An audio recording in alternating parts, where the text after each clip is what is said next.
हमारे पास एक पुरानी लाल साइकिल है किसान जी। वह हर सुबह मुझे पूरे गांव के टूटी फूटी संकरी रास्तों पर सचमुच खुश होकर घुमा ले जाती थी। मैं आज सुबह जल्दी उठकर गांव से ताज़ा शुद्ध दूध के व्यापार के लिए निकल पड़ा हूँ। मनसुख साइकिल को सुनीता के घर के बाहर रोकता है और घंटी बजाता है। चाची कृपया आइए और थोड़ा सा दूध पिए। आज मुझे आधा लीटर दूध दीजिए, मेरी बेटी खीर खाना चाहती है। हाँ हाँ लीजिए, अच्छी खीर बनाइए और अपनी बेटी को खिलाइए। मनसुख फिर से साइकिल लेता है और दूध देने के लिए एक दूसरे घर जाता है। मनसुख, ये लो तुम्हारे दूध के पैसे, अभी मई का महीना चल रहा है ना? हाँ दीदी लीजिए, आपका हिसाब बिल्कुल साफ है, आप समय पर पैसे देती हैं। भाई मनसुख, आप गांव में सबसे सस्ता दूध देते हैं और आप हर रोज समय पर आते हैं, तो ये तो हमारा फर्ज है ना? तुम्हें समय पर तुम्हारा पैसा देने के लिए प्रतिबद्ध हूँ। धन्यवाद बहन। ठीक है, मैं अब निकलता हूँ। क्या तुम इस दूध वाले की बहुत तारीफ नहीं कर रही थीं? तो क्या हुआ, वह सच कह रही थी। क्या मैंने कुछ गलत कहा? मनसुख तो बहुत ईमानदार है। पहले हम शहर से पैकेट वाला दूध मंगवाते थे, वो बहुत महंगा होता था और इसे खरीदने के लिए दुकान तक बहुत दूर जाना पड़ता था। गरीब मनसुख परिवार को दूध देता है और शहर के दूध वाले से कम पैसे लेता है। वह तो बहुत खुशकिस्मत है। और बताओ, मैंने समझ लिया कि मनसुख बहुत गरीब और ईमानदार है। अब मुझे माफ कर दो और मेरे लिए एक कप चाय बना दो। ठीक है, अभी लाती हूँ। उधर मनसुख अपना सारा काम खत्म करके घर पहुँच जाता है। ओह, तुम वापस आ गई? आज तुम लेट हो गई। आहे, मत पूछो, रास्ते में साइकिल का टायर पंचर हो गया था, उसे ठीक करने में बहुत समय लग गया। ओहो, फिर तुम मोटर वाहन क्यों नहीं खरीद लेती? जब इसे चलाना इतना मुश्किल है तो हम यह साइकिल ही क्यों चलाते हैं? ताकि मैं पूरी तरह से नादान, मासूम और बहुत गरीब सा दिख सकूं। क्या? तुम्हारा क्या मतलब है? अगर मैं कल से मोटर गाड़ी चलाना असलियत में शुरू कर दूं, तो गांव वाले एक पल के लिए भी नहीं सोचेंगे ये गरीब दूध वाला इतनी भारी भरकम दौलत आखिर कैसे कमा गया।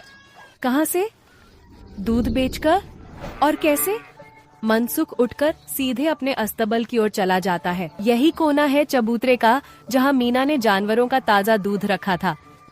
लेकिन सभी लोग जानते हैं कि केवल दूध बेचकर मोटर गाड़ी खरीद पाना वाकई बिल्कुल असंभव है।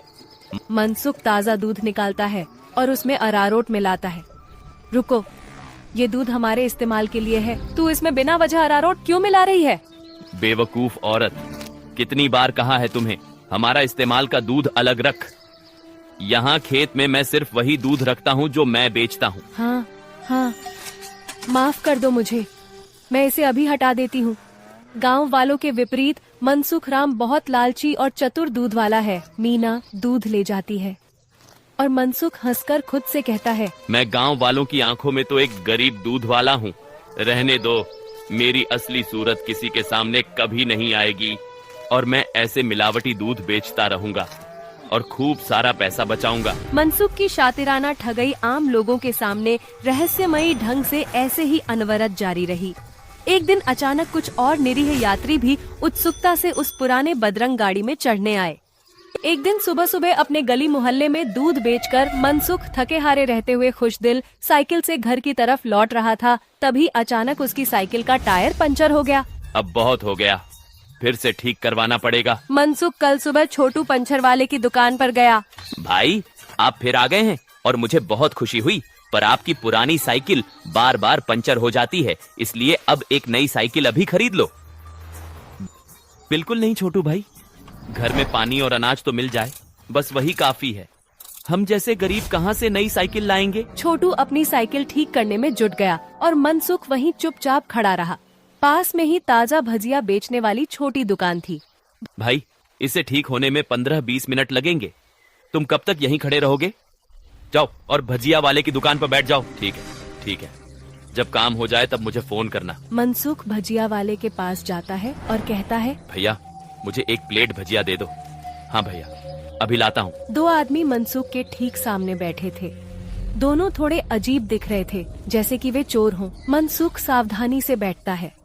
अचानक उनमें से एक खांसने लगता है। तुमने किस तरह का खाना बनाया है? बेकार है।